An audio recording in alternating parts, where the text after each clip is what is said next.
اعوذ باللہ من الشیطان الرجیم بسم اللہ الرحمن الرحیم اللہم صلی علی سیدنا محمد النبی الامی وعلی آلہ و اصحابہ وبارک وسلم۔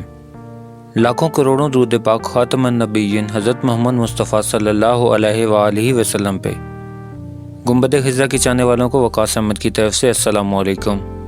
حضرت عمر بن خطاب رضی اللہ تعالیٰ عنہ سے روایت ہے کہ حضور صلی اللہ علیہ وآلہ وسلم نے فرمایا، جب حضرت آدم علیہ السلام سے خطا سرزد ہوئی تو انہوں نے بارگاہ الہی میں عرض کیا، اے پروردگار، تو مجھے محمد صلی اللہ علیہ وآلہ وسلم کے وسیلے سے معاف فرما۔ اے پروردگار، میں تجھ سے محمد صلی اللہ علیہ وآلہ وسلم کے وسیلے سے سوال کرتا ہوں، میری مغفرت فرما۔ اس پر اللہ تعالیٰ نے فرمایا، اے آدم، تو نے محمد صلی اللہ علیہ وآلہ وسلم کو کس طرح پہچان لیا، حالانکہ ابھی تک تو میں نے انہیں ظاہراً پیدا بھی نہیں کیا۔ حضرت آدم علیہ السلام نے عرض کیا، اے پروردگار، جب تو نے اپنے دست قدرت سے مجھے تخلیق کیا اور میرے اندر روح پھونکی، میں نے اپنا سر اٹھایا تو عرش کے ہر ستون پہ لکھا ہوا تھا، لا الہ الا اللہ محمد رسول اللہ۔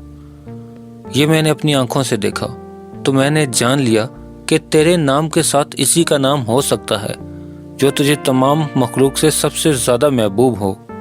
اس پہ اللہ تعالیٰ نے فرمایا، اے آدم، تو نے سچ کہا ہے کہ مجھے ساری مخلوق میں سب سے زیادہ محبوب حضور صلی اللہ علیہ وآلہ وسلم ہیں۔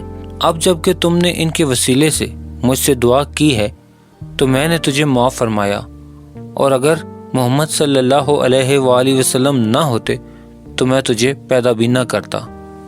اس حدیث کو امام حاکم، بیہقی اور ابن عساکر نے روایت کیا ہے۔ امام حاکم نے فرمایا کہ اس حدیث کی سند صحیح ہے۔ علامہ ابن تمیمہ بیان کرتے ہیں کہ حضرت میسرہ رضی اللہ تعالیٰ عنہ روایت کرتے ہیں کہ میں نے حضور اکرم صلی اللہ علیہ وآلہ وسلم سے عرض کیا، یا رسول اللہ، آپ کو نبوت کب ملی؟ تو آپ صلی اللہ علیہ وآلہ وسلم نے فرمایا، میں اس وقت بھی نبی تھا جب اللہ تعالیٰ نے زمین کو پیدا کیا اور پھر وہ آسمان کی طرف متوجہ ہوا اور اس نے اسے 7 آسمانوں میں تقسیم کر دیا۔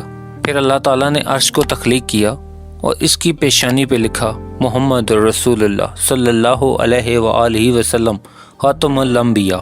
محمد صلی اللہ علیہ وآلہ وسلم اللہ کے آخری نبی اور رسول ہیں۔ پھر اللہ تعالیٰ نے جنت کو تخلیق کیا جہاں اس نے حضرت آدم و حوا کو بسایا۔ جنت کے دروازوں، درختوں کے پتوں، خیموں اور محلات پر میرا نام لکھا۔ اس وقت تک حضرت آدم ابھی روح اور جسم کے درمیانی مرحلے میں تھے۔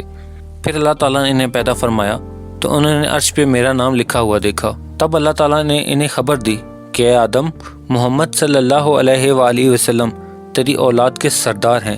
اس لیے جب شیطان نے انہیں بہکایا تو انہوں نے توبہ کی اور معافی کے لیے اللہ تعالیٰ کی بارگاہ میں میرے نام کا وسیلہ اختیار کیا۔ اے ہمارے پروردگار، ہم پہ رحم فرما، ہم تیری رحمت کے بغیر اپنے دشمنوں کا مقابلہ نہیں کر سکتے۔ ہم بری طرح ان کے نرغے میں ہیں، ہمیں علم ہے مگر ہم سے عمل نہیں ہو پا رہا۔ ہم آقا کریم صلی اللہ علیہ وآلہ وسلم سے محبت کا اظہار بہت کرتے ہیں مگر آپ ہمیں ہدایت نصیب فرما دیں، ایسی ہدایت جس کے بعد گمراہی نہ ہو۔ اے رب کائنات، محمد صلی اللہ علیہ وآلہ وسلم کے احکامات کی پابندی نہیں کر پا رہے، ہمیں توبہ کی توفیق عطا فرما، ایسی توبہ جس کے بعد کوئی گناہ نہ ہو، اور ہماری کامل بخشش فرما۔ بے شک تو دانا ہے، حکمت والا ہے اور بڑا ہی غفور و رحیم ہے۔ آمین یا رب العالمین۔ پیارے دوستو، امید کرتا ہوں آپ کو میری ویڈیو پسند آئی ہوگی تو اسے لائک کر دیں، اور مزید اس طرح کی خوبصورت ویڈیو کو دیکھنے کے لیے میرے چینل کو سبسکرائب کرنا ہرگز مت بھولیں۔